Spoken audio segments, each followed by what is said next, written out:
Hello everyone! Just over a year ago, I got the opportunity to interview one of the developers that worked on Fractured Veil, a Hawaiian online zombie survival game. He showed us around the game, talking about its features and what they were planning to do, and he also answered questions that you guys sent in. But now the game is finally playable on Steam, so I thought I would bring this interview back, but instead of having it all in episodes, just make it into one large video. If you rather want to see an episodic version of this, that goes over each feature individually, I'll leave links in the description down below. And big thanks to Brandan from Pedal Creek Games for showing us around and answering the questions. I hope you all enjoy the video. Before we start, what other kind of survival games are you guys coming from? Mainly the Forest is one of my favorite ones. Raft, Conan Exiles, small bit of Ark, Green Hell, and well, the list goes on like that. Oh, nice. Not many online ones though, I will admit. Yeah, for me, Ark, Conan, all the online ones pretty much, and Forest a little bit. Forest was definitely an experience that I never had before, so it was nice picking that up when it came out. This place looks huge from in here. Yeah, it actually is. It actually is quite big. It's actually a dungeon in this as well that you can access from inside here, but currently being worked on. Very nice. We have some randomized male bodies and female bodies. Oh, that's some nice girls here, I see. All right, let's see what we have. I'm gonna go with male. I normally pick males. What guys do you pick in games? For me personally, male characters. Mine is different, I guess, depending on the mood and Yeah. game. Depending on the girls that are in the game, right? Exactly. You know, it's really nice to see all the customization options, because normally in survival games you don't have that many options to choose from. That is if you have any at all, though. A lot of them are just preset characters. Yeah, definitely. We actually had more. We did a lot of discussions with a lot of role players within our community. And our first implementation actually had kind of too many choices, so we dialed it back.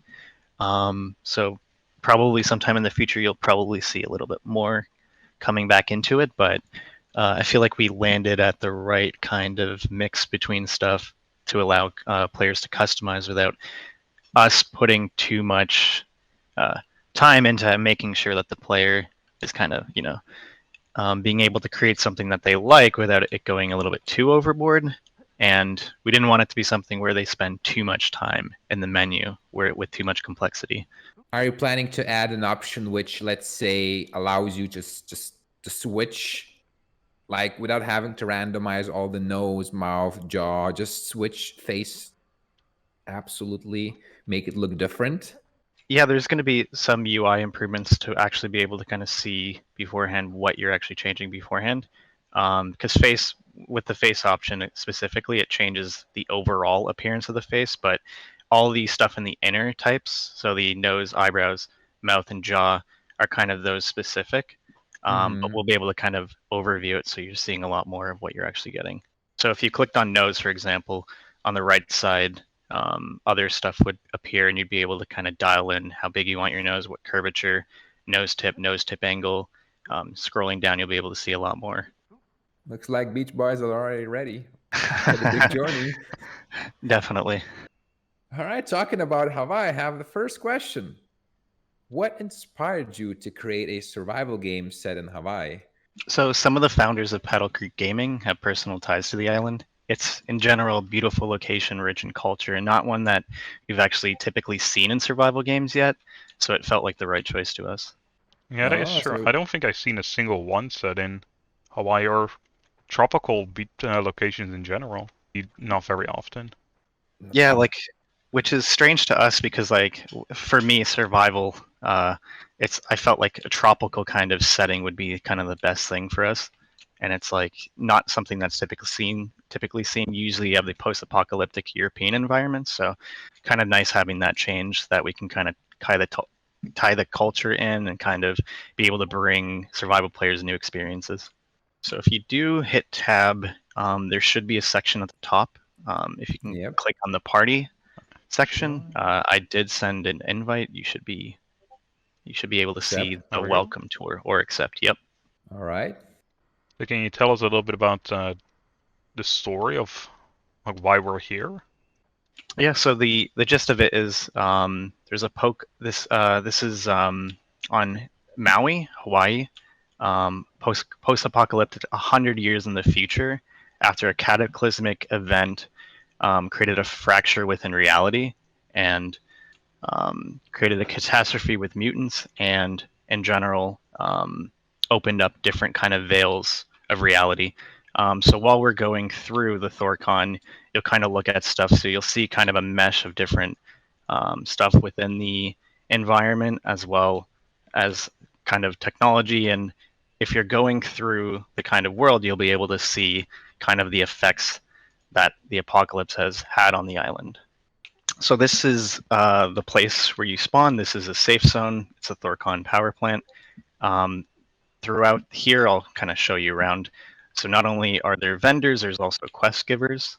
So this will be the main social hub that you have at the beginning.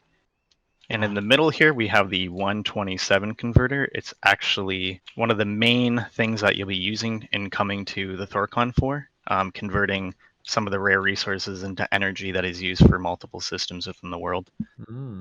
All right. So let's start venturing out. Yeah. Yeah, let's start venturing out into the world. The jungle. All right. So when So- you walk outside, you immediately get a quest. Yep. So what we'll be running through a bit, will actually be the tutorial quests, just to kind of get you up and running, to kind of make sure that you're kind of getting the gist of the game off the bat without running into too many obstacles. So we'll kind of go through that while we're exploring and answer any other questions that come along the way. Wait, let's see. Have weapon. Nice. The good trusty old frying pan. So that's what new players will rely on the most when they first come into the game. So it allows us to kind of hop into the game, whether we've died or whether we've started the game for the first time. It kind of quickly gets us into the action of being able to quickly go out into the world and harvest resources and progress through the tiers. It won't be too effective to mutants, but it's something that's definitely a lot better than your fists. Once you're all hydrated, we can head out. Yep. Tried to put some in the coconut shell, but I guess it doesn't work. Oh no, so there is a recipe for a coconut canteen, so we'll be working our way towards that. Alright, cutting away little chunks. Yep, so if you actually hit with inside that zone, it's a effective hit, so it's kind of like a mini game so that you can harvest the trees faster. So do tools have durability or not? Because I don't see anything on the pan, or is that just specific to the pan? So the pan does not take durability. Because it is a starter weapon, we didn't want to limit players to actually having to constantly upkeep it. But once we get to higher level tools, we'll definitely have to worry about the durability of our items. That's a very big increase of resource gathering when you hit in that yellow zone. Like Yep, 5 and it's times something- that much. Yeah, and it's something we'll definitely be tuning before early access, but getting that feel right is going to be important. All right. So once you harvest, I gotta press K, I guess. Yeah. Yep, so pressing K will claim the quest reward. Other than that, you can actually hit tab and go into the quest menu. And if you click on a quest, it'll let you know what the requirements are as well as the rewards. Alright, so this mini game is pressing right instead of left. Yep, so the it's a different type of attack on the pan when you're harvesting stone, so make sure that you're doing the right mouse button. Otherwise, it's going to take you a lot longer to harvest. So while we're doing this, as well as while we're going throughout the world harvesting both trees and stone, we're actually contributing to our player skill system. So if you hit tab and go into talents, we have multiple talent groups, and each one has specific skills that level up and give you points in that talent. While you're going throughout the world and doing stuff, you're kind of investing in the kind of playstyle that you're used to. So each time you're doing an action that's related to that group, you'll accumulate talent points that you'll be able to use specific to that talent build. That's a rather unique feature in a survival game, it feels well, though. You don't see many, at least not the ones I play. They generally don't have full talent trees. Yeah, we we did want to actually incorporate a lot more RPG elements into Fractured Veil. We want kind of players to feel when they're going out through and progressing through the game that they're actually investing in their character a bit more. Most survival games don't do that, and we feel like we can balance it in a way that kind of feels rewarding. It's also something that can be challenging when it comes to higher different talent groups. Well, talking about unique features, next question is, what features make Fractured Veil different from other survival games? We already talked about a few, of course, but are there any more we should note about? Yeah, so the biggest one is definitely the emphasis on Hawaiian lore. So we do have unique Hawaiian weapons in the game already, and we do have a lot of in-depth quests planned for this game to kind of allow you to experience Maui and the culture of Hawaii in general. Outside of that, we do also have a drone that patrols the sky and streams live to Twitch and streams 24/7. We don't have it up right now, but on release, that'll be something that you'll expect to see. So it'll be flying around throughout the world. It'll be showcasing bases. It'll kind of be evaluating different threat levels. So you will see it following certain players. You will see it doing kind of specific things. And this will be seen on multiple servers. So it feels like something that it can be constantly something that players can kind of tune in and see how the world is evolving as well, whether you're offline or online. That sounds really cool, though. Gotta wonder why no one else thought of this idea. We also have mutant sieges, which is tied to the player's construction system. We'll kind of get there as we kind of progress through this play session, but as you can see in the distance, we have a player construction building up ahead. As you're going through the world and claiming your area, once your base gets built up too much to the point, it becomes a threat to the mutants, and there will be a chance for the mutants to attack, similar to how you would see in 7 Days to Die, but not specific to nighttime. So this could happen at any point, and you will receive a notification, and it is something that you can prepare for, but it's something that you do need to keep an eye out for. Yeah, it sounds interesting because if it's a base defense is one of these elements that I really enjoy in survival games, and I often find missing or not developed, had enough depth. So I'm really interested to see how it's gonna go in Fractured Veil. Oh, definitely. And it's one of those things where a lot of us are fans of other survival games, so we're kind of taking inspiration from Rust, from 7 Days Arc, and kind of all the highlights of those and kind of incorporating them into a way that is specific to Hawaii, and kind of taking the things that we don't like and either reworking them or removing them and kind of creating our own identity through those. So I'd like to know one thing related to base defense. Of course, we're going to get into that, but since we're talking, so basically in 7 Days to Die, one of the things that kind of, well, I feel like bit not developed enough, I would say, is that the enemies, zombies, are attacking in following the certain pattern, right? So they're trying to get into your base, finding the fastest way to break into the base, right? Mm-hmm. And the thing that annoys me about that is that it's pretty easy to cheese zombies because you can build these kind of trap ways to get them, to lure them, follow the certain paths, and then they just get stuck into the hole or just go down in some place and get stuck. So my question is, how is AI, enemy AI, is working in terms of base defense? Do they change like certain behaviors, attack patterns based on player response, or how does that work? So currently we have something similar to how 7 Days has, where it does have certain priorities. But once early access releases and kind of early afterwards, we're going to be evaluating a lot of those systems and kind of making sure that we're keeping up with ways to possibly to prevent stuff like that from happening. I've done it in I'm a huge 7 Days to Die player, so it's going to be something that we're constantly evaluating and tuning and making sure that we're creating gameplay mechanics that the mutants will be able to react to proactively and reactively to kind of make sure that the experience is challenging and not something that can be easily cheesed. So it will be a challenge within itself, but it's something that we're already thinking about and once early access hits and moving forward from there, it'll be something that we're keeping a close eye on and tuning and tweaking. As you can see, there's already a base here.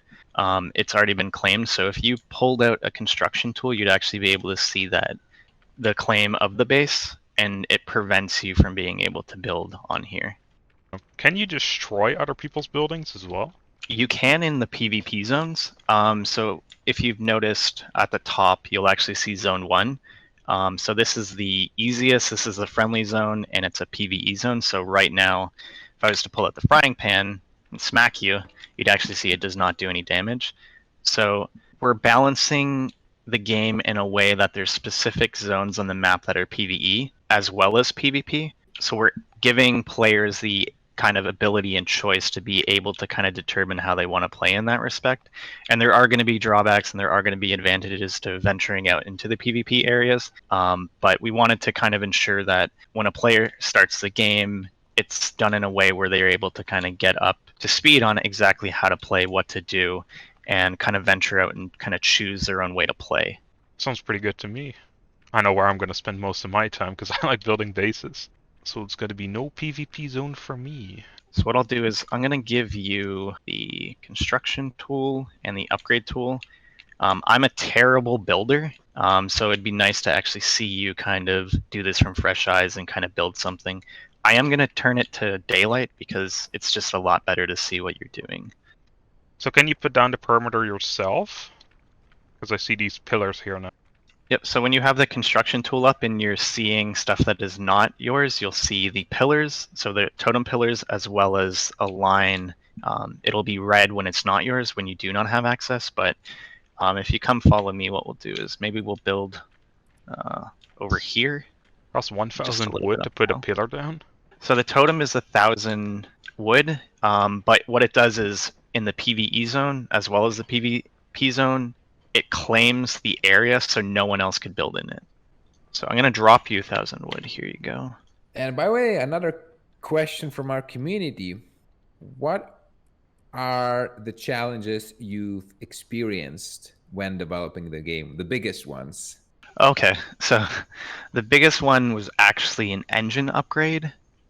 We went from Unreal Engine 4.22 up to 4.27. That was a huge undertaking that took a little over a month, but in doing so, we got a lot of performance improvements out of making that switch. But we realized when we were going through it that because of the downtime that we were going to have with that engine upgrade, we would need to start refactoring some of the other systems that we wanted to kind of build those improvements off of. So while we were doing the engine upgrade, we actually spent a lot of time reworking our persistence system, our level streaming system, and foliage system. So the persistence system in general is we needed to make sure that we came up with something that would allow the amount of people that we want to have concurrently on one server at a time, which is planned 500. But we want to make sure that the system itself was built to allow our veil travel system. So this will allow us to kind of transfer from one server to another. And we'll talk a little bit more about that coming up within the stream. But there's a lot of underlining systems that we wanted to have in place before we hit early access. And that engine upgrade was one of the most important and most challenging that we had. Okay. Oh, you're ambitious with your build. Okay, so I'll actually give you a lot more resources. But I do want to show you a neat feature. So I'm going to drop you another 1,000 wood. So once you go to the totem, it actually blocks Bloodsmith and I from actually accessing it. So right now, if I tried to build something, it wouldn't actually allow me to. So if you go up to the totem, hold F to view permissions, you can add Bloodsmith and I. So one of the most important things to keep in mind about the totem is making sure that you're blocking out certain people, but also if you go into the inventory of it, you'll notice that you do need to have certain resources to upkeep the base. That is quite a lot. Oh no, that's for upgrade cost, never mind. So upgrading also gives a siege, or? So the base will need a specific requirement. So it needs to be a specific size to be able to siege. Sieges can be triggered through the totem, or they can naturally occur. Either way, the base has to be up to a certain point. It needs to be built up to a certain point where it becomes a threat to the mutants. Because if we just built this and then a mutant came by, they would actually destroy this fairly easily. I'll do too, as well as I'll start putting some resources into the totem. So one of the neat features that we have is actually the ability to actually pull the resources directly from the totem, so you don't need to have the resources on you to start building and upgrading. And there's so many options to look at. All right, so what I'm going to do is I'm going to make sure I'll get us some sleeping bags as well, just to kind of make sure that if anything happens, we're kind of able to kind of get back here quickly. So actually, I'll put that in a chest.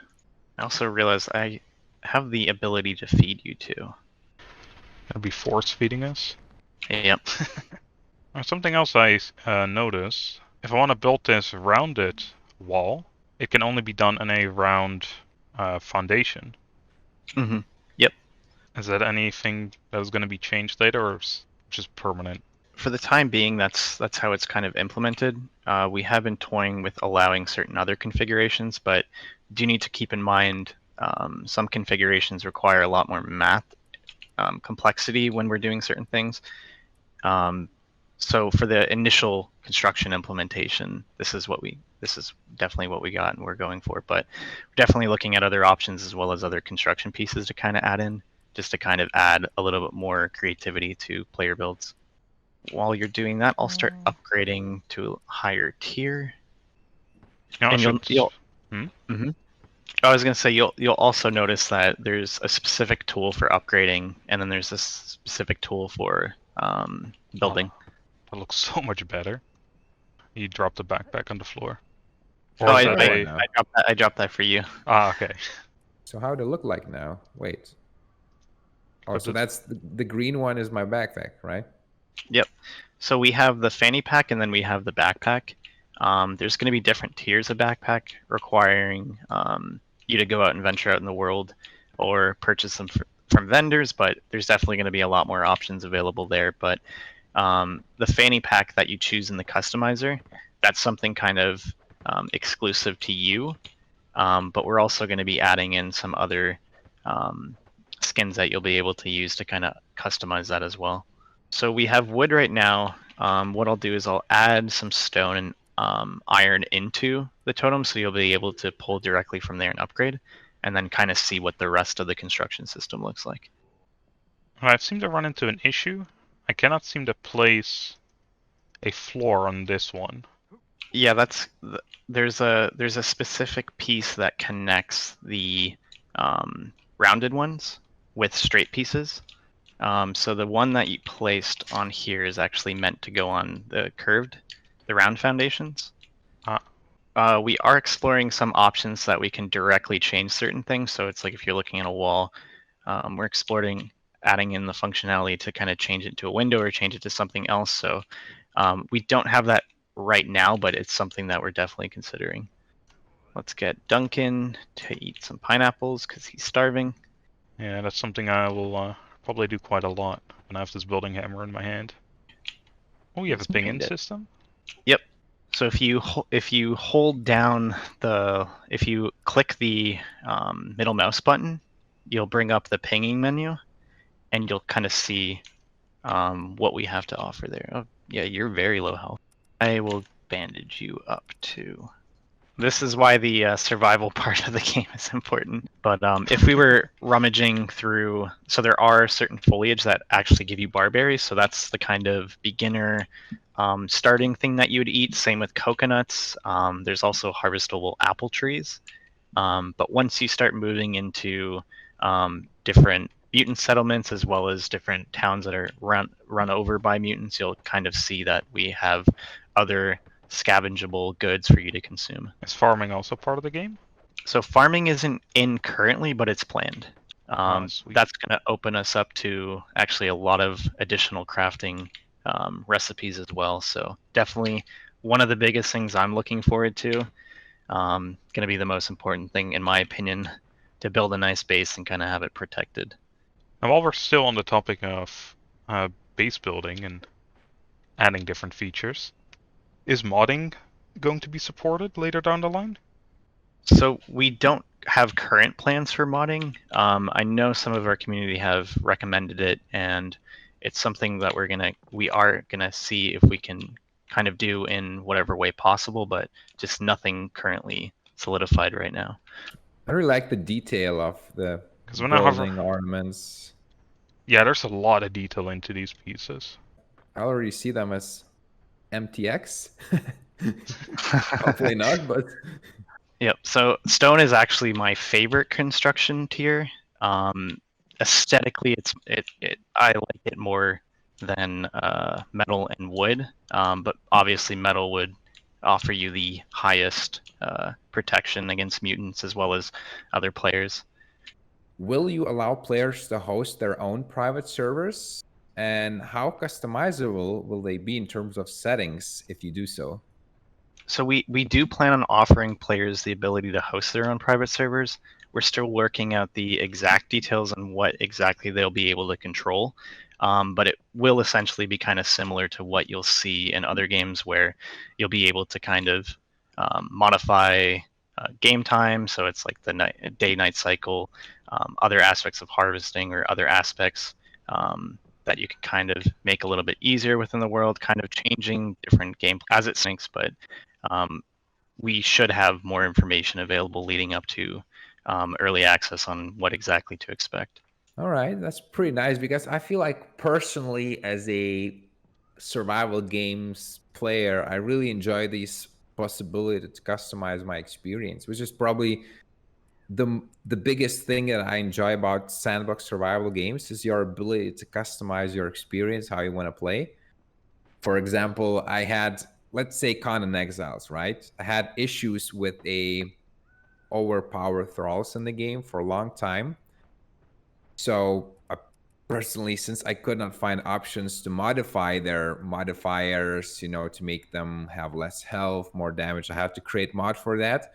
So it's kind of really important thing, and I'm really looking forward to see what you're gonna guys come up to in terms of customization possibilities. Let's say damage modifiers, maybe certain, I don't know, enemy health modifiers and progression, crafting, harvesting speed. That's kind of the basic thing, but how the detail is gonna be. Yeah, definitely. I mean, definitely heard a lot from our community so far, and just coming up with something that works for us in the community is something that we're gonna do our best. Whoa, the storm is pretty loud here. Yeah, it is. I see the storms are pretty big in Hawaii. Yeah, They definitely are.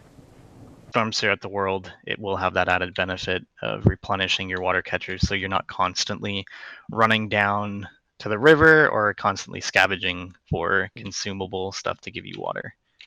And how's weather gonna impact, let's say, the character or structures? For example, Icarus, right? One of the things I like about Icarus is the weather impact on your structures, putting your house on fire. And do you have any plans on that? You and I have a very big difference between what is nice for a structure mate. So we haven't had too many discussions on that. We haven't had too many suggestions either. I don't know exactly what direction we're going to be taking weather environment on actual construction pieces. I do know we're kind of looking at how we want weather to kind of affect the player in general. But if you or your community definitely have suggestions coming from other games like Icarus, definitely stop by our Discord and let us know. We do spend a lot of our time going through those suggestions and kind of engaging what the community wants, and if it's something that's reasonable and kind of aligns with the direction of the game, we'll definitely consider it. So you do both have a differing opinion on how weather should affect base building. So what was yours, Bloodsmith? Whether the storm should, let's say, impact the base, destroy it, or yeah? Yep, so you're for it, and then Duncan, you're against it? I like to build massive bases, so if there's a storm like this and it can destroy parts of it, that's just kind of annoying upkeep. Maybe this could be, let's say, a server setting, like possibility to turn off these options.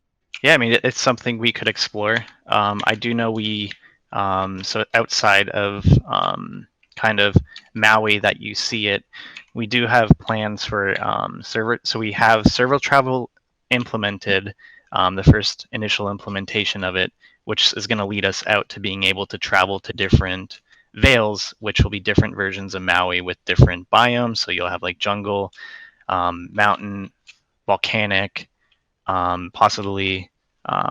We're looking at some other stuff. There's going to be some underwater stuff as well. So definitely a lot of ideas coming in and a lot of plans for offering different gameplay experience, different weather, stuff like different nighttime cycles. Mhm. So just kind of a lot of different experiences specific to the Vale that you're traveling to.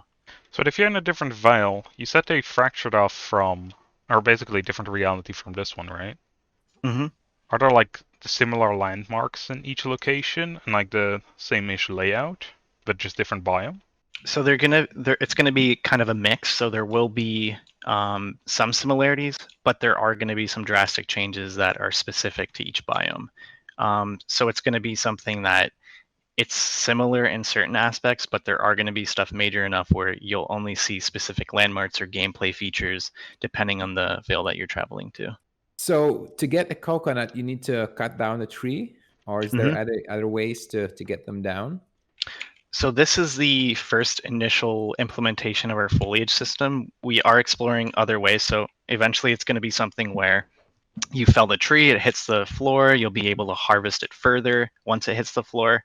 I'm not entirely sure on the exact direction for stuff like coconuts, but I will definitely find out for you. So one interesting thing I've noticed that the game has no shortcut bars, and if you use numbers, it works. You can change weapons, but you don't see them in a quick slot bar or something like that.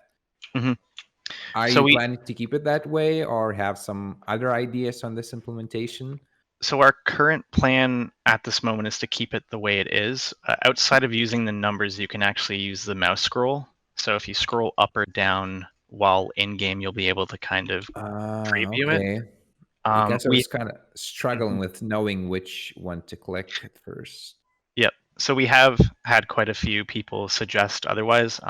It's something we'll definitely consider, but right now, currently, what's implemented is what we have.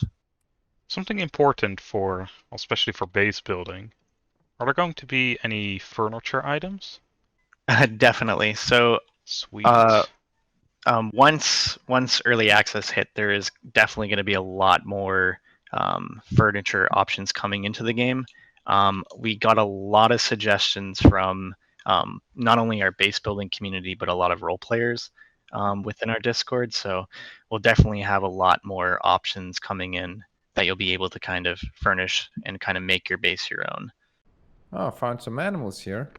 So those will be one of the biggest things that you're going to be starting to kind of hunt and kill to kind of get food going, aside from just foraging. Like I mentioned, everything that we're doing throughout the process of playing is actually contributing to an individual player skill. Not only do we have talent systems, but each player's skill actually offers you a specific benefit. So if you went into the talents screen, Hmm. went to a specific talent group and went and hovered over these skills, you'll see archery. It'll be like earn points by hitting AI with arrows.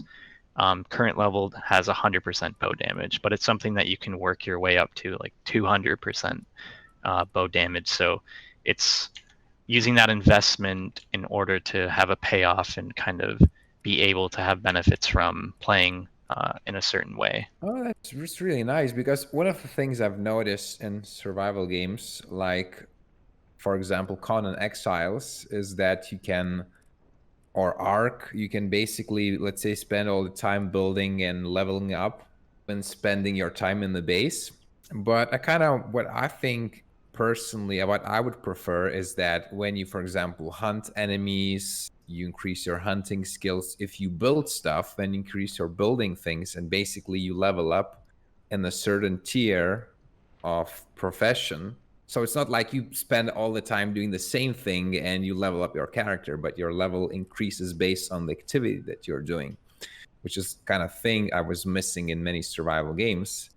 Oh, definitely, and it's something that I'm a huge Ark and Conan player as well, and it was like, why didn't they add those in? Because it's like it makes you feel like you're working towards certain goals as a player, and being Yeah. able to choose the direction you take, in my opinion, was missing from other survival games. So I'm glad that's something that we implemented. It's going to be something that we tweak and kind of balance based on both player feedback and how we want the direction to go of the game. But Yeah. definitely excited that it's not just like a simple system where it's like, oh, this is what you're offered.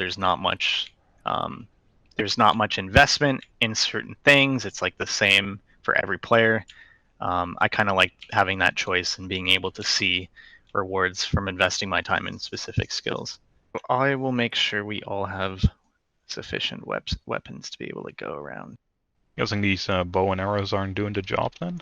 They'll be good for the start, but eventually we're going to work our way up through higher tier, and we'll be able to kind of show you what else we have to offer.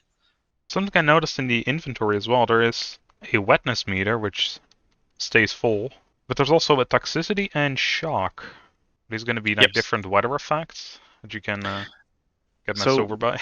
Yep. So there's going to be temperature will eventually affect. Right now it doesn't, but it will affect certain things. So you will need to equip certain items to kind of lower or raise the temperature of the player. That way to kind of make sure you're not getting any of the negative effects of the environment. Shock, we have plans for shock that are coming in, but toxicity itself is in right now, so I can see you guys shooting.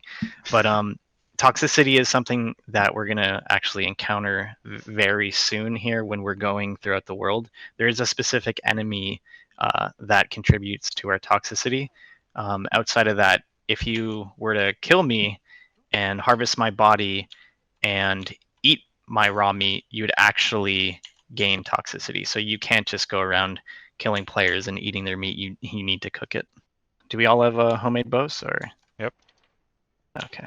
The bows feel pretty good. Don't know how to really describe it, but like the drop off seems to be pretty good. The aiming, pretty nice. Yep, I'm a huge fan of it too. When I first started, I was not good at it. I've gotten definitely better, but as we're going through, you'll notice with each weapon that we have, you'll kind of feel the power and progression of each thing. There are some ongoing balancing things that we're doing with weapons, and a lot of polish is going to be coming in with not only combat weapons, weapon animations, and stuff like that coming in really soon. I've noticed that the bow has no crosshair, you know. So we basically aim by looking at the top of the arrow. Yep. That's what it seems like. And then accommodating for drop off. Maybe I am a bit worse than I thought at this. Look at that. Oh, what was The that? streamer. Yep, so this is where actually this was a lot more people than I was actually expecting, but what we just encountered was a screamer. So when she screams, she actually aggroes mutants to the area. So if we would have encountered these mutants by themselves at first, we would have actually been in better shape. Ooh. But she just pulled everything towards us, so definitely a lot more challenging. Also some ranged guys I see. Oh, I think there's multiple screamers too. Oh, there's two screamers, so let's take out one. I was like, oh, we'll take it easy in the easy area. And yeah. Yeah, totally It easy started area. easy. diving right into the action. Yep. So the ones you need to worry the most about, actually, aside from the screamer, is the trophy collector. Those are the ones that are throwing the decomposing heads that actually produce those poison clouds. I thought they were rocks. If you actually look up a little closer, you'll actually be able to see.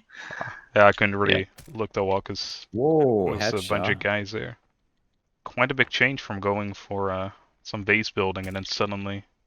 Oh yeah, I wanted Fighting a to horde. drop you guys right into the action.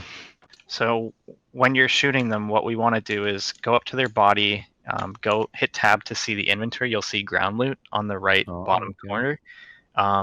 You can double click the arrows to kind of pick them up. Other than that, what we want to do is, while we're going throughout the world, we want to make sure we're looting every body. The mutants have rye, which is a currency that is used not only to make one of our rare resources in the game, but it's also used at the vendors. You'll also notice I equipped a torch. One of the most important things to do in this area, or whenever you're venturing out into other parts of Maui, is making sure that you're cleaning up the dead bodies. So whether you scavenge them or light them on fire, the reason being is if you don't, and cannibals will start to be attracted to the area, they'll start consuming the corpses, and they'll have a buff and be more powerful, so they become a bigger threat, and they move faster. So it's actually kind of unnerving. Oh, that's pretty Oh. interesting. But also a new addition too, as well as so we've added both mutant leather and mutant meat. Right now, if you start harvesting the mutants, I think I got all that from them. Start harvesting the mutants, you'll get mutant meat, and you'll get mutant leather. Mutant leather is used as a resource that you need to take into consideration for upgrading your totem past a certain level. So how Like many players can we Shigeo. expect to find on the server? So our goal for early access is to get 500 concurrent players per server. So this will be per game world. So what you see when you open up the map, it's going to be spread out throughout this map. Wow, 500. Yep. It's I mean, quite a bit. it's ambitious, but a lot of the stuff that, a lot of the challenges that I was speaking to earlier in the stream was kind of making sure that we're preparing our systems to kind of be able to support that as well. So not only just supporting that many players and having persistence stable, but also incorporating veil travel into the system to allow people to move back and forth. But we'll be looking at other ways to kind of have players focused on very specific areas so that they're not all just kind of incorporated into one area. I know we've looked at some smaller things. It's like making sure that when you're going into the Thorcon, this is something that you've seen on Atlas, or I think even Arc as well. It's like bodies just everywhere.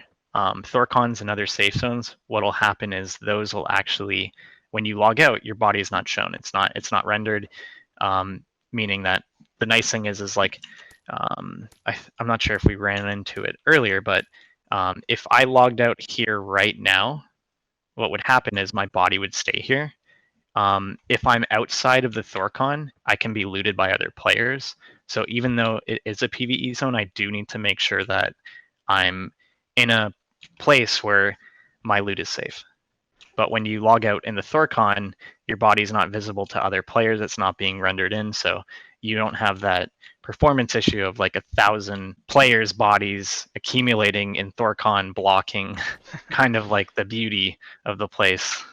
Imagine crashing out of the game immediately because of that as well. I don't even know the survival game that supports that many people in one world. Like, I think Arc supports, I don't know, maybe 100 or something like that. I think, from what I can remember, Rust came pretty close, depending on their server infrastructure of certain unofficial servers. I think Arc, the most I've seen, has been 150. But a lot of work has been put in to kind of ensure that we're getting there. And our last stress test for that, specifically with a bunch of live players, I think we hit over 200. So I think it was like 250, 270, something along those lines. And how are you planning to deal with a structure lag, which is, for example, in Arc was pretty obvious to this day? Like, if players, these hundreds of players start building their bases and the map becomes so full of that. So that'll be something that we're addressing iteratively, like making sure that we're constantly optimizing our construction system and level streaming system to be able to support that. We have done quite a good job of doing that up to date, but just kind of making sure that we're constantly going in and kind of pushing that system in a way to make sure that we can kind of reduce a lot of those issues that Arc and other survival games had is going to be pretty important leading up to early access and beyond. I came from Arc. I have over 7,000 hours in that game, so I can definitely attest to how difficult it was, especially on release. But thankfully, with like engine upgrades and kind of optimization techniques, and a lot of kind of core foundational work put into the systems that we have here. Definitely confident in being able to kind of address and alleviate a lot of those issues. What other interesting survival elements do you have or planning to implement other than hunger and thirst? These basic ones in survival games. So there's going to be quite a few kind of survival elements, kind of expanding on those, kind of specific to adding in a little bit more gameplay features that affect stuff that like the reliance on making sure that you're farming rare resources, turning them into other resources that allow you to kind of benefit not only the construction system, crafting, but also kind of player progression. I think the biggest one that we kind of alluded to as well is the making sure that we're expanding kind of more RPG elements into the survival genre in general. So tuning not only the player skills, attributes, and how you're able to kind of place your character on that in conjunction with talents, but also finding unique ways within the world that can affect kind of gameplay in general. We're working our way towards a system of actual like NPC settlements and having it so that a lot of investment on both PvE and PvP can be done through those settlements. So giving players access to certain things that they're able to do once they reach those and start contributing to the rebuilding of those settlements is going to be able to open us up to a lot more functionality and gameplay features that we haven't really seen in other survival games. This is a base I built earlier. So this is our iron. This is the metal tier of base. So this will offer you the most defense. One thing I also did want to mention, because I was mentioning the collection of mutant leather, that's used to upgrade the totem. Aside from kind of making sure that you're upkeeping, the totem has a system where once it's upgraded to a certain level, you can transfer energy into it and it'll create a area of your base, so kind of applies a shield on the foundations as well as other construction pieces of your base and protects them, so it buffs the health points of your base. That'll help you with not only sieges but also PvP. Also see there's a lot of boards on these windows. Does that just give the walls extra health here? Yep, so it'll not only just be extra health, but it'll be something where you can shoot through it. So if we had a better weapon, we don't have to worry about other players jumping in or mutants throwing stuff through it, because one of the biggest things with sieges that you'll see is during a siege, one of the most important mutants to kind of make sure you're going through are the ones that are the trophy collectors, because they do the most amount of damage to the building pieces at the moment. We're still tuning the game in general, kind of the balancing in that. So definitely something you're going to be seeing a lot of different aspects in. And I just started the siege. Yeah, I noticed. Oh, they're coming from the north. I'll get you some pistols. Oh, look at these guys. They're kind of angry now. Oh, that's a very crunchy headshot sound. Is that a headshot or am I me chewing on apples? So I dropped a pistol for you guys. I'll also drop a shotgun. Pistol! That's loads of bullets. Should I kind of pick it up? Ooh, what's the big guy? So big guy is Big Bob. That is one of the most powerful mutants that we actually have. Oh boy. That's the big guy that you want to worry about. He'll be featured in quite a few of the dungeons as well, so you want to make sure you're keeping an eye on him at all times. And he has so much HP. Oh, and he disappeared. So one of the bugs that we ran into is shooting the enemies right now will actually destroy their body depending on the damage. That's been fixed on our end, so one of the funny bugs that come up throughout development. Definitely not the funnest or funniest one we've encountered, but definitely could share a few with you guys. Yeah, that'd be great. So what was the weirdest one I guess you found? Oh, so there's the two weirdest ones would definitely be giant arrows or giant thrown weapons. Early on in development, we actually had an issue where when you were moving throughout the world and you just finished shooting someone with a bunch of arrows or just finished shooting some mutants with arrows, if you left the area and you came back, they would appear in the world, but they'd be giant. So like I'm talking about like 5 to 10 times the size that they would normally be. So right now, this is one of the best ways to get rye, which is the currency. So while we're going throughout and looting the bodies, we'll make our way back to the Thorcon and start purchasing some clothing, because we're just running around with shorts Not on in our much. fanny packs. Yeah. So how do you know if Container. the siege is over? I assume when So the you'll smoke's notice. gone? Yep. So you'll notice that the smoke plumes go from red to white or gray. When they go gray, the sieges kind of pause. The wave is over, but the siege itself isn't over. Once another wave spawns, what will happen is the smoke plumes will go back. You'll hear that howling sound, and you'll know that the stuff is resumed, because we did want to give players some time to actually be able to go around and kind of not only loot but harvest and kind of repair the base while they're going through, because you'll notice once we're done with the end of this, you'll notice that our base is taking a large amount of damage. This is not the highest difficulty of the siege. I know last time I played on a stream, I actually made it way too difficult, and the base actually got destroyed within a minute. So that's been tuned down to kind of showcase what we have so far, and there's definitely going to be a lot of tuning and a lot of plans coming in to kind of change what you're seeing right now for the better. How do we get health back? Just by bandaging, or would Yep, it also happen so- over time? Right now, what the main thing, oh, there's a boar inside our base.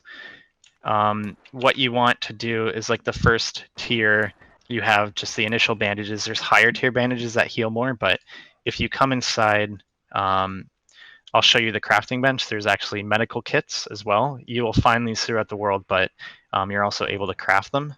Another thing as well too is we also have access to the antibiotic shots, which are useful for getting rid of the toxicity.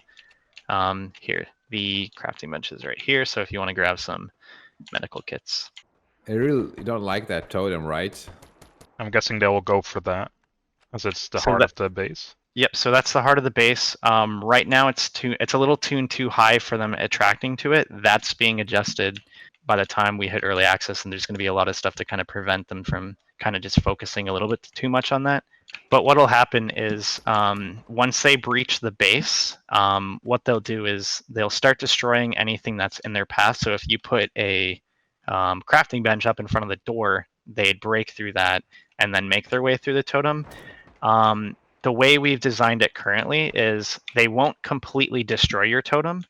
What they'll do is they'll breach your base, they'll get it to a certain health percentage, and then they'll stick around, so it'll say mutants have taken over your claim. You do have the option to kind of go in and kind of kill them and kind of repair. It's not too bad of a issue when it's a PvE base, but obviously when it comes to PvP, that's a different story. PvP sieges are a little bit more crucial, because if mutants are breaching your base and creating ways for other players to kind of come in and kind of take over different spots of your base, that you definitely need to make sure that you're building in a certain way to kind of avoid that from happening. How many ways does a siege have? So this is like a medium size, so this will probably be between 4 and 5. Right now, they're kind of being spawned a little bit staggered. That's going to be changed, so it's going to be a little bit different, so they'll be a little bit quicker. But generally, what determines the wave difficulty and the amount of waves is tied to your totem's tech level. So each thing that you're building contributes to that. So metal pieces are weighed higher. So you'll get more difficult sieges, you'll get more difficult enemies, and you'll also get higher waves, so more waves spawning. So how do they currently prioritize what they go for? Because most of them seem to go for the doors, but then sometimes also go for the player. Or is it only when you hit them? So right now, the way it currently is so if you're blocking their path, they'll focus more on you. They'll focus on breached areas of the base. They'll focus on doors, which is why typically you'll see them at those entrances. So we're still tweaking with the priority system. So that's going to be one of the major things that changes upcoming, to kind of make sure they're not all just funneling in the same places and kind of focusing on the same things. Especially since they're there is different systems that we're going to be adding in that will be for base defense. We have barricades, we have other stuff, so there's going to be a lot to factor in with kind of having these mutants focusing on different areas. The pistol is so much better than the bow from before. I guess it should be, I suppose, but Yeah, so some of the values of the combat have been tweaked on our end. Same with actual loot of the mutants. So next update, they're going to be dropping better quality stuff, kind of just other resources that you're going to be using to kind of contribute to higher tiered items. is there also a way to, like, there's a lot of bodies right now, right? And if we left those, there would be cannibals that would show up. Is there a way to get rid of this many at once, or do you really have to go individually? So right now it's individually. We're kind of talking on ways to kind of improve that. One of the suggestions that we've gotten, where if there's like a pile, instead of just being able to do it one by one, you'd be able to do it in piles. But it's something we're definitely looking at, and I think we're going to come up with something that is not only interesting but also efficient. Because it would be a lot of work to kind of go around and harvest all of this, or start going up and doing a lot of different, like cleaning up this whole base, especially at higher waves, would be a lot more difficult. Yeah, and I see especially before igniting them, you also have to loot them. Yep. So you're given. So before, what would happen is you'd actually light them, and because they're on fire, it wouldn't give you access to their inventory. We've changed that, but one option to ignite them as well is to actually smack them. So it's not just hold F to ignite. You can actually just smack them once or twice to be able to ignite them faster. I prefer to smack them as well. So what other features are you guys planning to add during the early access stage? So the biggest ones is definitely going to be a lot more in-depth quests. I mentioned a few earlier, as well as like base decorations, farming, fishing, deeper crafting and harvesting, kind of rehaul. Similar to what I mentioned earlier, we're going to offer more options to the foliage system, so not just having each plant give you fiber, each one's giving you specific things that you want to go for. Improved tree harvesting, where you're actually felling the trees and being able to kind of do more with that. We're considering different types of wood. That was one thing we were talking about. But aside from those, we're adding in a lot of collectibles, rare items, journals, a lot of exploration stuff for a lot of people who like to kind of venture in and go out throughout the world. One of the big things as well is kind of the NPC settlements, to actually allow players to kind of work towards something and invest in a system that they can kind of contribute to, kind of it be also a hub where they'd get access to additional quests, unique crafting recipes, as well as some other stuff we have planned. It's a pretty good amount for just an early access. Yep. I mean, one of the main things that we wanted to do last year before we got into the Kickstarter is kind of have a majority of the foundation stuff. So we were one of the few Kickstarters that had like a solid kind of foundation already in place, not just stuff that we were like, oh, like this is planned. We wanted to make sure that we had kind of the major systems that we have, so that by the time we hit early access, we can kind of get more content out, get more custom stuff, get more stuff to engage the players and kind of keep them interested, instead of just introducing major systems over time. We wanted to be in as much of a good position as possible. It's probably a better way of looking at it as well. I feel like a lot of Kickstarters just over-promise and then under-deliver a lot of the time. Yeah, that was one of our major concerns. I mean, a lot of us are core survival gamers in general, so it's like we've been there, we've seen those projects, and then not seeing them come to fruition is actually like really hard, especially when you become invested into a project. So it's like making sure that we have that core foundation in place, making sure those core systems are working properly, and kind of making sure that when we get to early access and beyond, is kind of having the best player experience that we can offer. Wait, so it says our bases should not be attacked, but they're still attacking, right? Yep, so these are just the leftover. So those were from the final wave. We are going to be adding in kind of just some UI and UX changes to kind of illustrate more of what's going on within the sieges. So you'll kind of have like more pop-up stuff that you can kind of see right off the bat, just to make sure that you're actually getting the information that you can. Yeah, I find burning these dead bodies are kind of relaxing. You just want to chill. Well, you should actually, let me change it to nighttime because you can see how beautiful it looks at night. Creating a monster over here. Yeah, and if imagine if the fire spread to the base. Well, one of the first things people are like, can you light thatch on fire? Can you do all these things? And it's like, those are great in theory. Like, I mean, if this was a single player game, that would be really nice. But when you have to do a lot of stuff with server performance in mind, it kind of limits you in a way where it's like you kind of have to find creative ways to do stuff. So I'm confident we'll come up with a way to kind of light multiple bodies at once, but it won't be something where it's like you make like a chain reaction where you start off over here and then all of a sudden you have like a line of them up there. But we'll come up with something good. And the good thing is we have a lot of creative people within the team, as well as within our community, and a good chunk of what we've actually implemented so far since the Kickstarter has actually been in thanks to them, and kind of showing us like certain things that we kind of either weren't thinking of at the time or something that we wanted to kind of create. But having players being able to push that and be like, hey, this would be great, and getting excited within our community is something that we're always looking forward to as developers. Maybe to deal with these issues where we need to burn a lot of bodies, maybe make some, let's say, fire, I don't know, weapons where you can just shoot at them quickly and just burn it. Just have a Molotov for the area Yeah. flames. Yeah, I feel like Molotov would actually be.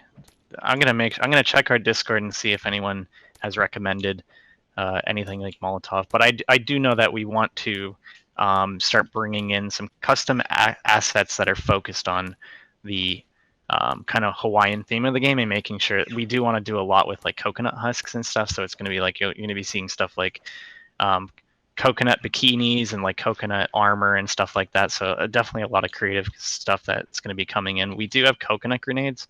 Molotovs. They're not polished enough at this point to kind of show off, but definitely something that's going to be fun once they're in and ready. And how friendly is the game gonna be to PvE players? For example, can you just play the game only PvE and avoid PvP at all? So currently the way we have it is stuff is separated through PvE zones and PvP.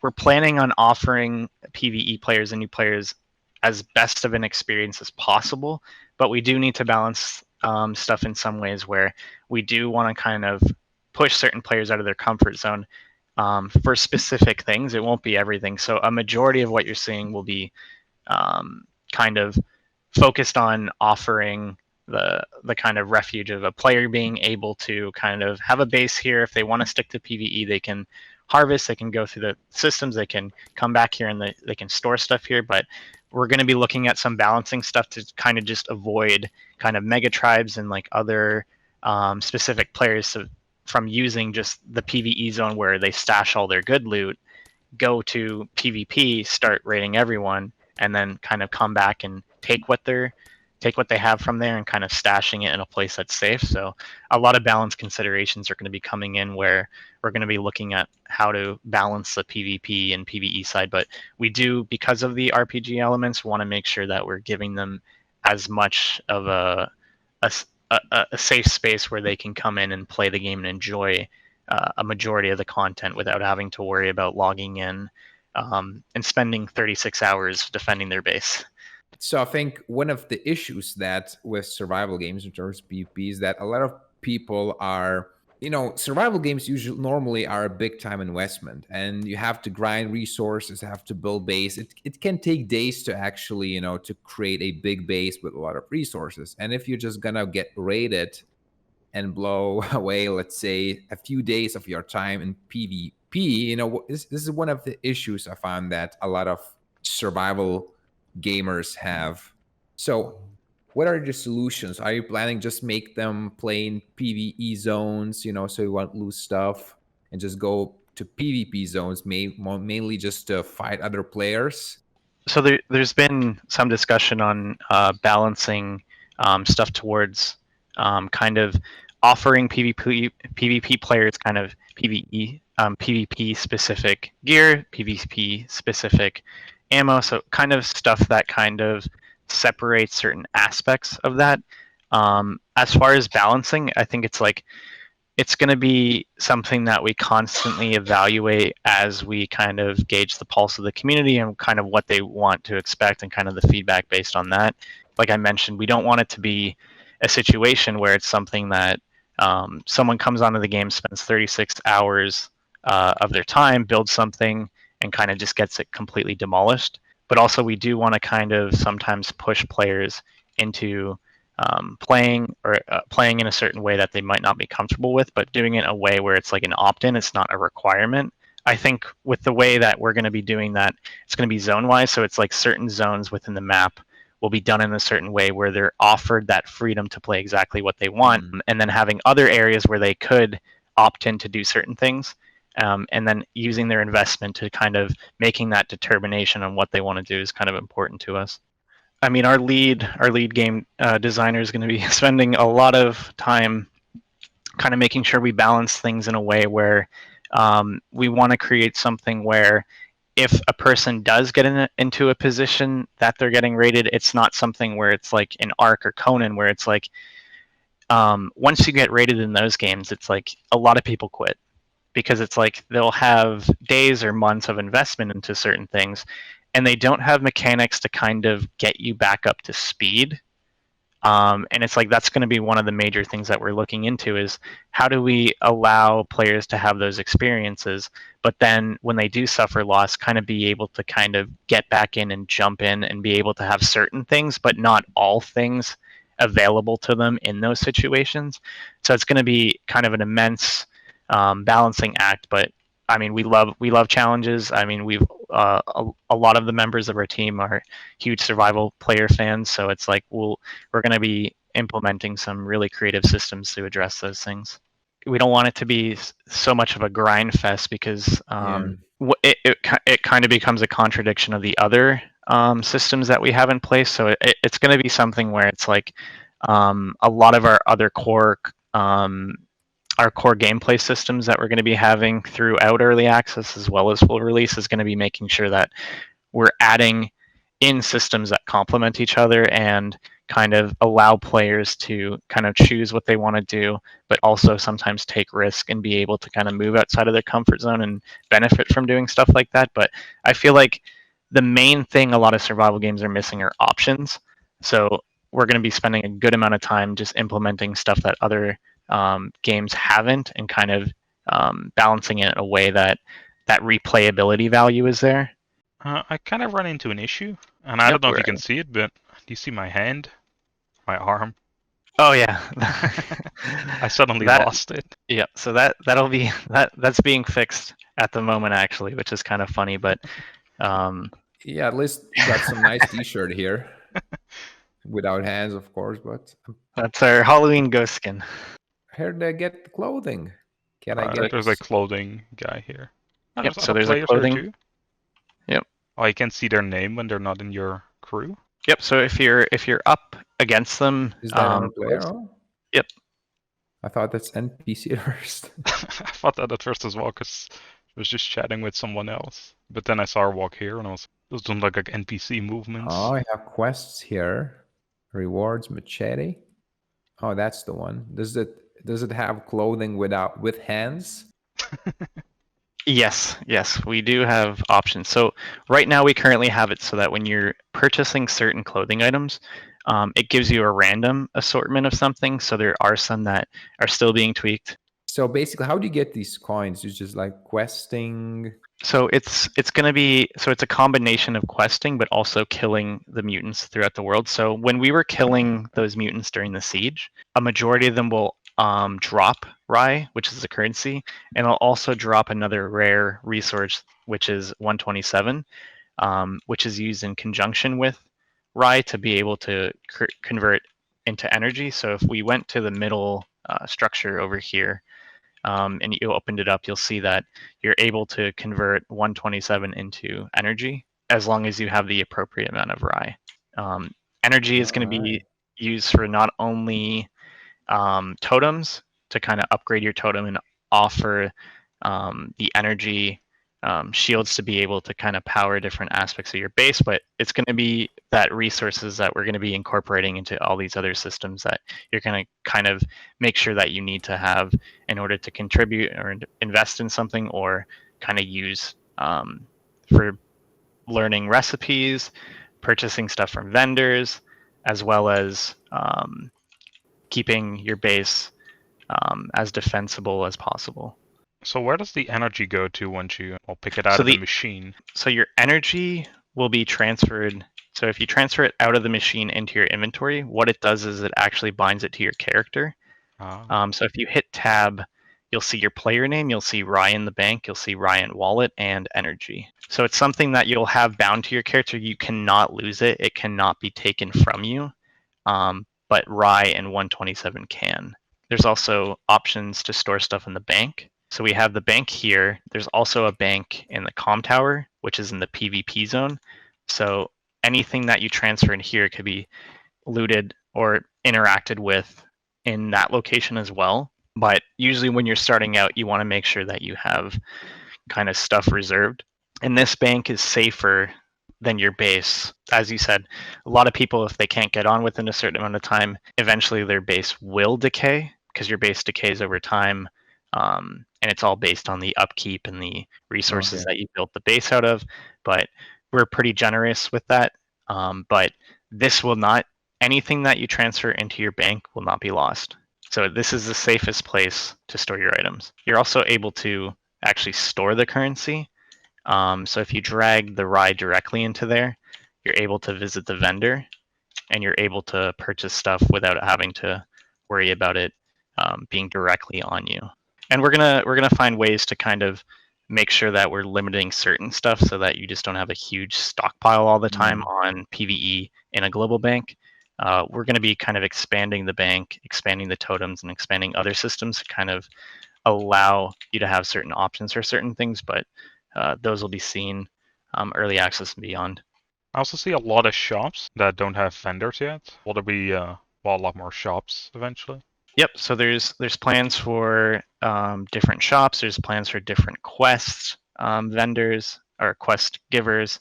What you're seeing is you're going to be seeing quite a bit of this being, since this is going to be the social hub, this is where you're going to be seeing a large amount of stuff coming in to kind of be able to guide you through the player progression as well as the quest system. And by the way, are you planning to implement any transportations or maybe mounts or something? So we do have plans for golf carts. We do have plans for a fabrication system as well. So that'll offer different transportation options, and we'll be talking about that more once we hit early access. Com Tower also has zip lines. I think we do plan on expanding a little bit more on that, as far as I'm aware. So if you do go to the Com Tower, you're actually able to take it directly from the Com Tower to the beach. So offering kind of varying transportation options is going to be important, as the map is going to be quite big. I also see that there are some arcade machines here. Any plans on making these playable?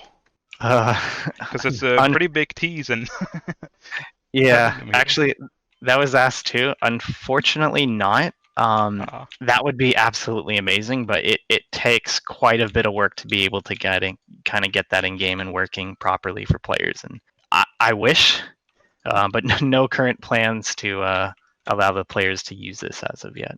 One thing that I'm trying to get to work is just trying to climb, but it seems in many survival games you just cannot, like in Conan Exile, and just grab terrain. Yeah, but that generally breaks a lot of the game structure as well. A lot of survival games or games in general don't have that. Yep. And then this is the Veil Travel Terminal. So this is the first implementation of us to being able to transfer back and forth between servers. So we can do this real quick. Should be fine.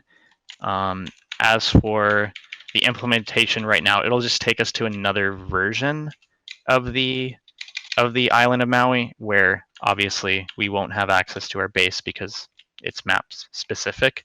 But plans for our Veil travel system is to have different biomes. Stuff that I mentioned earlier, where it's like jungle, volcanic, underwater, kind of just being in unique places of the same world, but offering different gameplay experiences, different changes, different sites, different landmarks, and kind of expanding on that. We're going to be offering biome-specific quests as well. So it's not just going to be tied to just like random stuff. It's going to be a lot more where it's like if you want to experience a certain thing, you're going to have to make your way to another veil. All Interesting. right. Oh, One thing Fun we're to see. looking at doing as well is kind of expanding on what you've seen in kind of like dungeons or cave systems, where we're going to be spending a good amount of time to kind of tuning dungeons in our game to kind of offer those replayable experiences, kind of similar to what you kind of expect in like games like Diablo. So inspired by that, where it's like rifts and stuff like that, where there's an incentive to constantly run something over, and each one will provide a specific thing. Did he get a headshot on me? Oh no, that was That was my Jenkins. neck. Yeah. I'm talking about these dungeons. Is there one currently in game? Because I see a couple on the map. Is that something Yep, we're going to so- be checking out today as well? any or- sewers here? I think so. So we do have sewers. They're still being worked on. I can show you a tiny bit of them, but just keep in mind, alpha. We're waiting on the next patch to kind of fully implement the rest of the sewers for us to be able to explore. I can take us to the waterfall cave to kind of give you a general idea of like the rundown of what you'd be doing in specific things. But when it comes to dungeons and the replayability, this is something kind of early access and on. But we do have the initial implementation of us being able to travel to them, run through them. And with the way that they're implemented right now, they're all PvP. So it's not something right now where you go in and you'd be safe. So we'll have to keep that in mind when we're running through there. So no funny headshotting anymore. Yep, no funny headshot. So I could show you the first floor, or I can show you a little bit of the waterfall cave dungeon. Let's do the waterfall. Sounds pretty interesting. So since there's so many dungeons, and you can travel to different veils, will there be like an end goal? So a lot of what you're going to be seeing on different veils and specific to the dungeons, we're going to be tying in a lot of lore and tying into specific things that you'll be able to do in order to have that kind of story and kind of lore-driven play style. So we will have a lot of that coming up, and we'll have tons more information on what we'll be introducing specific to this story coming soon. But definitely a lot of it's definitely going to be able to open us up to a lot of different unique experience that are driven based on the Hawaiian culture. Nice. And most of these will be done, or will be able to do it solo, I would assume, right? So there will be some co-op. Like, it will benefit you more to do it in co-op. I don't know if we're planning on doing specific stuff that'll block the player out completely. As far as I'm aware, that's not the direction we're going in, but we want to offer as much to every player as possible. It'll kind of come down to that choice where it's like, do I want it to be easier, or do I want to experience it on my own? And I think when it comes to stuff like quests, you're kind of open to being able to do that to kind of make sure that players that are solo can have access to that. But I'll have more specifics once we hit early access. That's great to hear, because I generally play solo. I know a Lone lot of other wolf people there. do as well. Me too. I even though I have a lot of hours in Arc, actually a majority of them have been spent playing as a solo player. So it's like solo raiding, solo bossing, kind of being able to go through those experiences were fun. I do like group play, but having the option to play solo is kind of I always end up defaulting to that kind of behavior just because it makes the game more challenging, and being able to accomplish certain things solo is definitely really rewarding. So we do want to make sure that we have sleeping bags here. Sleeping bags can just be placed anywhere? Yep. Our dungeons, I believe they're more dangerous places, right? Yes, right, like they're condensed with enemies, so we will need to be careful, as well as the fact that we also have PvP in them. So the one that we're going into, we do need to be careful shooting because we could kill each other. So this will definitely be very interesting. Also, you can also name these beds. It'd be good to mark in points of interest. You can name them, but if you'll notice that if you go to your map, you'll notice that the totems show up on your map as well as the respawn points that you set. So you actually can see the ones that you put down. Previously, we didn't have that, which everyone's like, well, where did I put my base? It's a big map. Same with respawn points, so we went ahead and added those in. I don't like the little icons the map has as well. They rotate a little, and they show you a good amount of information too. And that's something we'll be expanding on as well. And there are certain talents that you can get with each talent group that do provide some information on your compass outside of that. So definitely something that you're able to filter out and kind of benefit from using. So I have one question. The question from us is, how would you rate your game from 1 to 10 and why? See, I love this question because I am 100% going to say 10 out of 10 IGN, but no, I love this game, and coming from so many other survival games, it's just having those extra experiences that lean towards more player investment, more RPG mechanics, and being able to kind of dictate the player choice without being pigeonholed into kind of focusing on too many things when I can kind of have more control over how I want my character's investment to be in general is exactly why I enjoy it so much. And especially being able to kind of watch the game progress as well, and seeing all the stuff that's come in and how everything has progressed has been just absolutely amazing. And having our community in general being as supportive and great with kind of community feedback and helping us shape the game into what it is just absolutely amazing. So I have to be 100% biased. Well, it's good to know that you like the game you're making. I heard a click and you were suddenly gone. Where did you go? So I got too excited, so let me teleport back to you guys. I need to click on the stone, I think, into the depths. Oh yeah, I see it as well. Yep. That's a secret entrance? Yep. Okay, so I need to get these because they're gonna... Oh, that's... Oh, look at these caves. So It's not server- that dark as in the forest. That's a good thing. Yeah, no, we at some point we had an issue where it was way too dark and like you couldn't see anything unless you had a torch, which actually made it pretty spooky, but obviously a little bit too challenging. But this is one of the first dungeons that was implemented, so a lot of stuff is going to be changed. A lot of the experiences are going to be different once we hit early access. But What the boar is doing here? It's his. So that's cave, a all food. right? That's a food source. That's a snack on the go, right? As you Yeah. enter the depths. Yeah, I think in many survival games, sometimes developers make the game too dark. And I really enjoy the dark atmosphere. The problem is that you don't get any tools that would make it way brighter. For example, the forest, where it's just Mhm. constantly in the pitch black pretty much.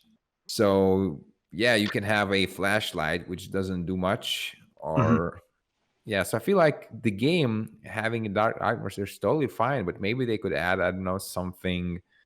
Yes, a torch should make some brighter, So we radius around you, or maybe some flash light on the weapon.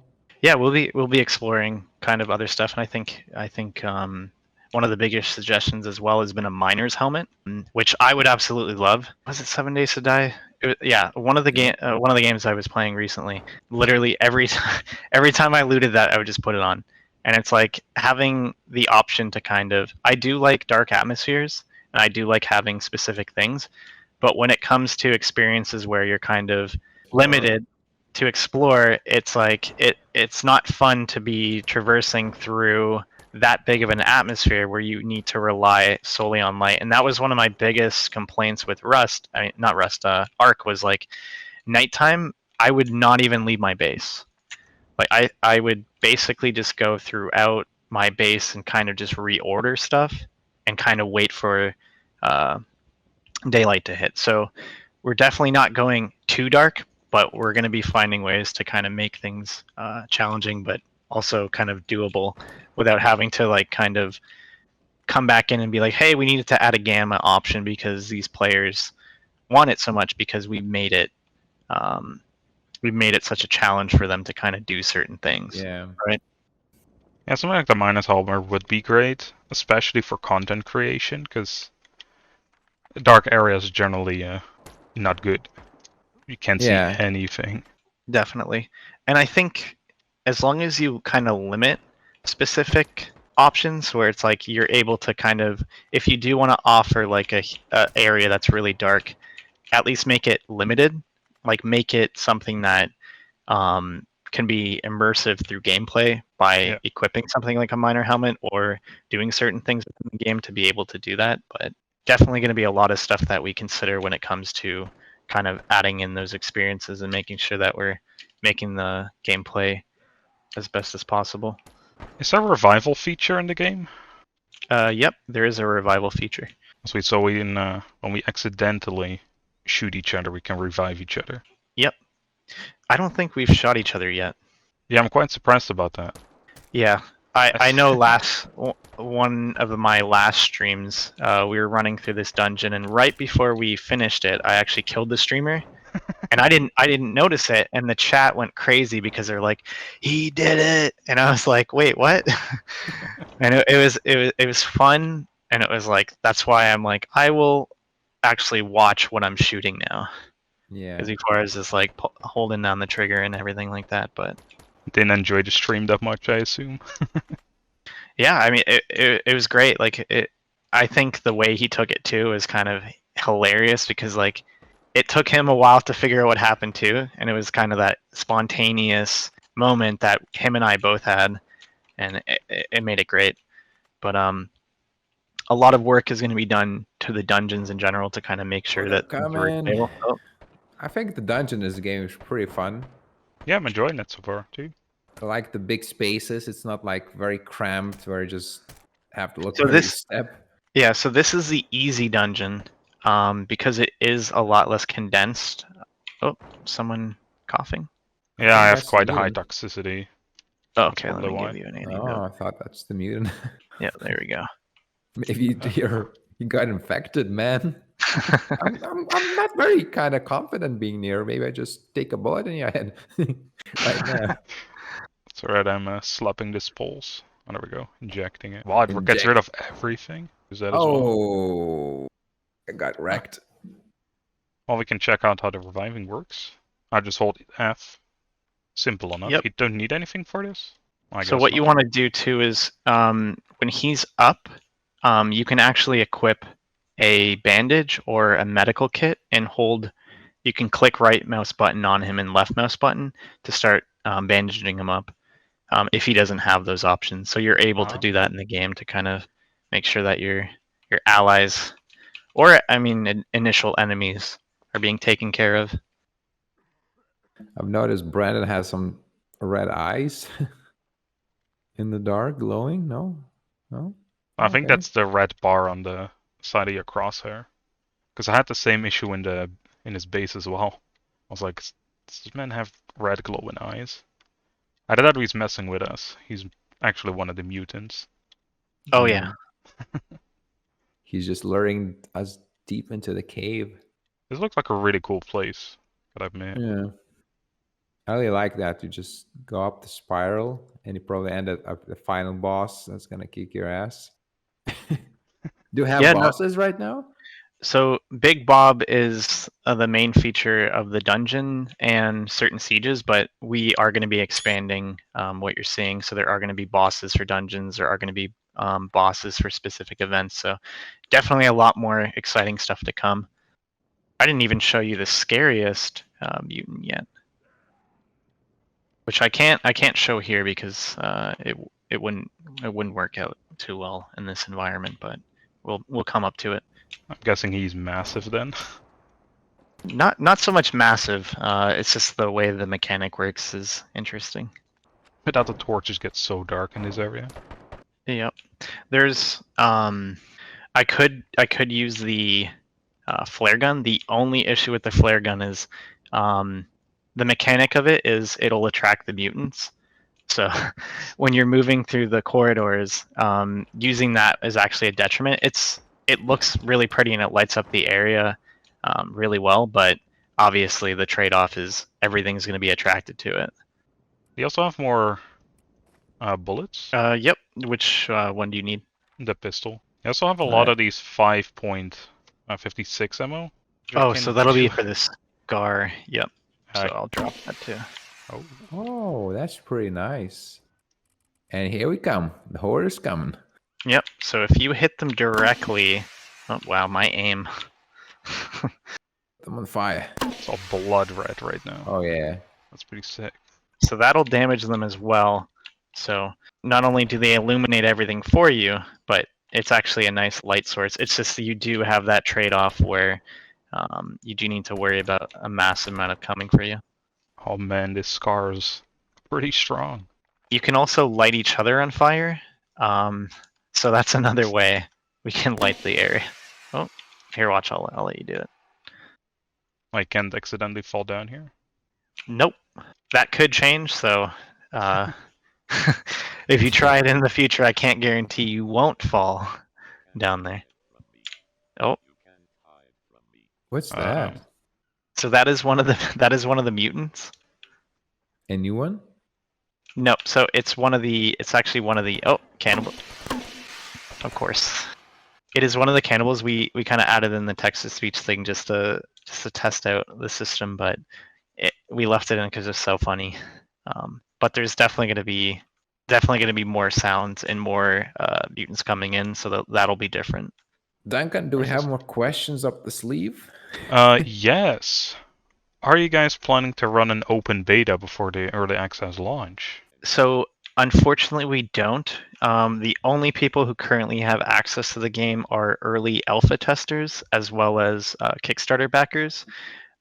Last month or the month before, we let in Wave 3, so we're letting in Wave 4 soon. But unfortunately, right now, you cannot access the game through an open beta. This is the end of the dungeon. This is not like one of the major dungeons, but once early access hits and moving forward, you'll see kind of varying dungeons being released where there's a lot more challenges, a lot more mechanics, and a lot of systems in place. So that was the easy one. How So about keep that in mind. difficulty scaling in terms of, let's say, if a few people enter the dungeon compared to one person, do you have like difficulty scaling system? We don't currently. Ooh, it's pretty out. Also, will the dungeons will be shared with other players? So, for example, everyone enters and they'll be able to meet everyone, or just if you enter it with a group or alone, you just stay there alone? Or... So there are going to be some instance dungeons planned, but there are going to be some where you actually are still within the world. So you will need to worry about characters, but we're going to be adding various systems. So I do believe there's going to be difficulty scaling, but it'll be probably for specific ones. It won't be for all. Wow, if you shoot a flare up to the sky, it just kind of floats. Yep. So it takes its time to hover down, but that'll be fixed. Fill the sky with some lights. Yeah, like some Christmas, lights. Yeah, it's celebratory. Wonder if they put it on fire. Nope. Well, yeah, because we're in the PvE zone, I would assume. Yep. Yeah. So if we were in PvP right now, we'd be able to hit each other. Yeah, imagine these in PvP, like Just putting all the sky fill. Yeah, just rain it down upon your enemy. Oh, magic. Well, that's another thing too. Is like it's going to be coming up with creative ways because those will attract mutants. So if you did come across a base where there are active mutants beside another player's base, that will have an effect. So that's definitely going to be leading to some creative moments, and we are going to be looking into other kind of like systems or like gameplay mechanics through weapons or items that kind of attract attention of the mutants or kind of detract. So definitely a lot of possibilities on what we can do there. I think the flare gun could be a lot of fun with the size that the servers are going to have, especially for large clans. They can just all have a flare gun and just shoot at the same time. You just have 100 flares raining down on the enemy base. Be Yeah, crazy. we're gonna have to test that before early access and make sure everything's good there. because we're gonna be looking at like a ton of different systems and a ton of different ways that people are gonna try to abuse something, and do our best to kind of alleviate that before release. So it's definitely a lot of work and a lot of polish that's going to be coming in within the next few months, but super excited for early access. Yeah, talking about updates of early access, full release. Will there be updates past the full release? Yep. So there's definitely gonna be a lot planned. I don't have too many specifics on what that'll be looking like, but we're definitely going to be getting together and releasing a roadmap on what players can expect throughout not only early access but final release of the game. So there definitely is going to be a lot more coming.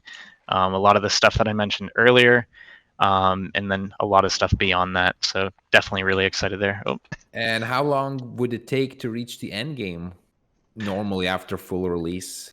so that's a very difficult question to answer currently, but it's something that definitely we're going to spend a lot of focus on. It'll probably be similar to other survival game experiences, but with the MMO aspect and the RPG elements, it will be a bit longer.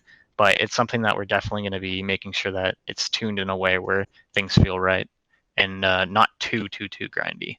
So Mhm. sometimes I find developers work on the features that are not that important and forget the most important ones. You cannot fulfill, I guess, everyone fast. So I have to stick with some certain things that you think are the most important for most people and just have certain priorities in line.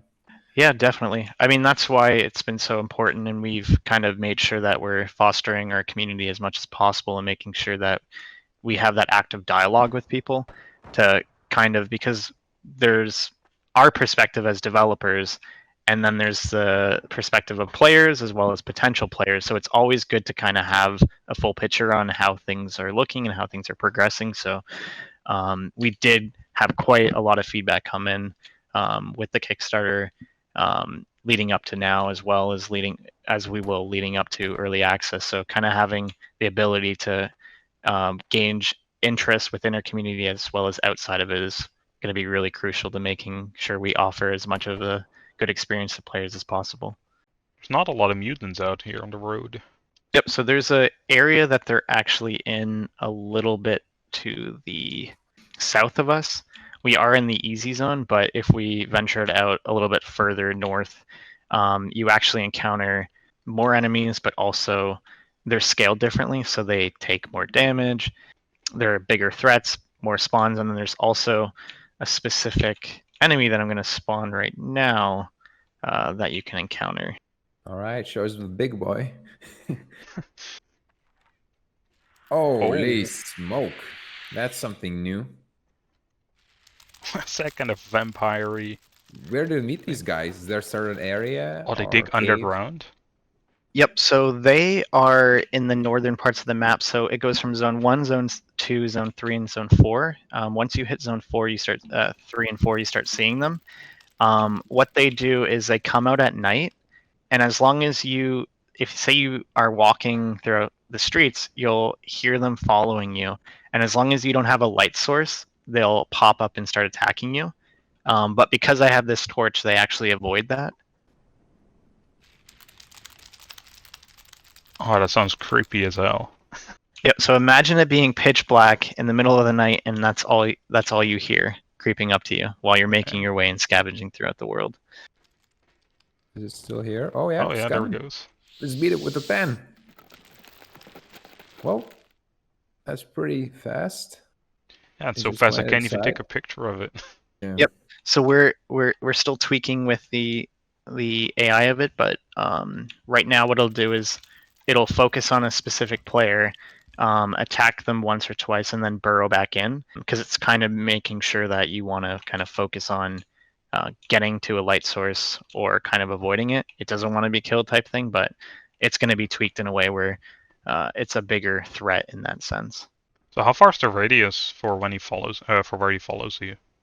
Like, are we safe out here? Or? So we should be safe out here. That one was spawned though, so it might have a little bit of a bigger of a radius, but we should be good once we hit this area. Oh, there he goes. He's fast. Sturdy Slow one. down a bit. Hey, slow down. I can't take a picture this fast. I'm back. He's running. Yeah, Duncan must request a photo mode feature. Yeah, photo mode features are always really great. He talked before we started the stream a bit about the like free cam, which I assume is Yeah, so that itself is specific to us. yeah, that's what I thought. I can't remember if there was something specific about like a photograph or camera that we were talking about, but I will definitely get back to you on that. I don't remember the exact details, but that has been one suggestion as well. So that would definitely be very interesting for people who do like to kind of go out throughout the world and do certain things. I'm going to have to look through our suggestions and check that out as well. I believe it's on our Discord. I'm going to have to look through and see what's been the most updated. Most upvoted on there. I will teleport you guys back to the Thorcon where it's safe. But I think this is a good place to end it. Yeah, we We're have coming up on that time, yeah. one more question. You said a couple months earlier, but when is the full release going to be? Is there a time window yet? Yep. So we are planning on early next year.